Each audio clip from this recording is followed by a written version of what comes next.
కూడా పైకి వేషధారణ కలిగి జీవించవద్దు అని ప్రభు పేరిట నేను మనవి చేస్తున్నాను. హృదయము నిండిన దానిని బట్టి నోరు మాట్లాడుతుంది. కాబట్టి మీ నోరు ఏ రీతిగా మాట్లాడుతుందో, వేషధారణతో ఉందో లేదో మీరు పరీక్షించుకోవాలి. ఆ రీతైన సంగతి మీకుగా తెలుసు.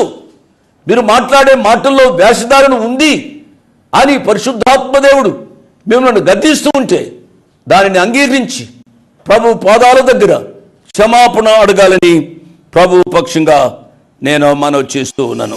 ఎవరిపై ఆనుకొని ఉన్నాడు హెజిక్యా? దేవుడు అంత గొప్ప కార్యం చేశారు. మరణ పడకపై లేవనెత్తారు. దేవుడు అంత గొప్పగా దీవించారు.